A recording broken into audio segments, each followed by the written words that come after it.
नमस्कार, आप देख रहे हैं वीके न्यूज। मैं हूं दिवाकर विक्रम सिंह। ये स्क्रीन पर जो तस्वीर चल रही है इसे ध्यान से देखिए। ये तस्वीर कहीं और की नहीं बल्कि प्रयागराज से 40 किलोमीटर दूर श्रृंगेरपुर के निषाद राज महल की है।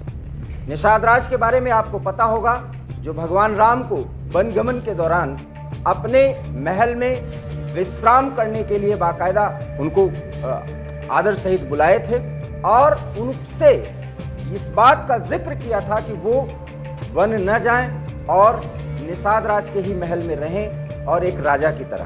लेकिन भगवान राम ने इसको स्वीकार नहीं किया था, क्योंकि उनको तो वन में जाना था, पिता का आदेश था। लेकिन निषाद राज के इस महल का जो भग्नावशेष आप देख रहे हैं, इस अवशेष परिसर में आप देख सकते हैं कि एक मंदिर और बगल में कुछ ही दूर पर मस्जिद है और मज़ार है। ये मस्जिद और मज़ार कब बनाई गई, क्यों बनाई गई, इसको बताने से पहले हम आपको ये जानकारी दे दें कि इसको लेकर के योगी सरकार के मंत्री संजय निषाद ने बड़ा सवाल खड़ा किया है और इसके संबंध में वो पहले से ही मुहिम चलाते रहे हैं। और अब उन्होंने कहा है कि अगर इस मस्जिद और मज़ार को नहीं ढहाया गया, नहीं गिराया गया, तो वो इसके लिए बहुत बड़ा मुहिम छेड़ेंगे। क्योंकि उनका मानना है कि निषाद राज के इस महल परिसर में अवैध तरीके से मस्जिद और मज़ार का निर्माण कराया गया,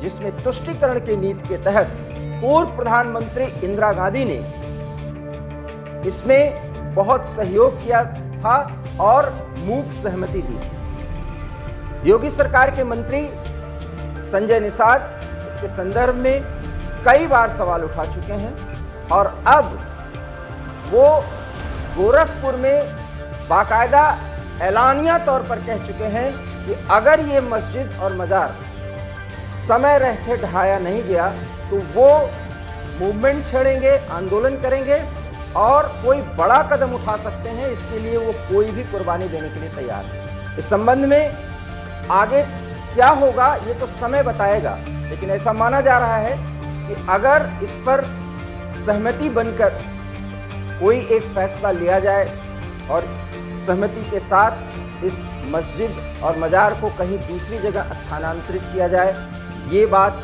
हो सकती है, तो बात बन जाएगी। लेकिन जिस तरीके से निषाद राज के महल परिसर में मस्जिद और अवैध मज़ार के वजूद का उल्लेख संजय निषाद ने किया है, अब वो एक राजनीतिक मुद्दा बनता जा रहा है। योगी सरकार इस पर क्या फैसला लेगी ये भी देखना होगा।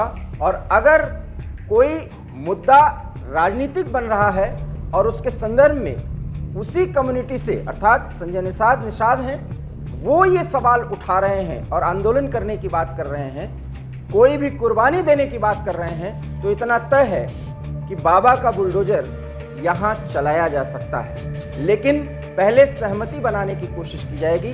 हालांकि स्थानीय स्तर पर जो मुस्लिम कम्युनिटी के लोग हैं वो इसका विरोध करते हैं और ये कहते हैं कि सैकड़ों वर्षों से ये मस्जिद है।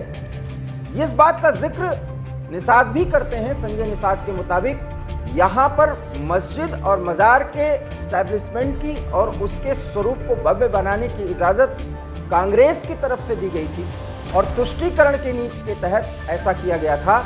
लेकिन भगवान राम के इस प्रतीक को, जो उनके वनगमन के दौरान यहाँ पर वो ठहरे थे, कुछ समय तक यहाँ विश्राम किए थे, इसलिए ये आस्था से जुड़ा मुद्दा है जहाँ मस्जिद और मज़ार नहीं होना चाहिए, ये संजय निषाद का कहना है। और अगर उनका ये कहना है तो सनातनियों की भावनाएं इससे जुड़ रही हैं। क्या आपको भी लगता है कि इस परिसर में मज़ार और मस्जिद नहीं होना चाहिए? और अगर ऐसा है तो संजय निषाद ने जो सवाल उठाया है और जिस आंदोलन की बात उन्होंने कही है, जिस कुर्बानी की बात कही है, क्या वो सही है या नहीं, इस पर आप अपना कमेंट हमें ज़रूर दें। आपकी प्रतिक्रिया से एक जनमत तैयार होगा और उससे कोई बड़ा फैसला हो सकता है। फिलहाल इस विशेष प्रस्तुति में इतना ही। मुझे दीजिए इजाज़त। नमस्कार। वीके न्यूज, राष्ट्र के नाम।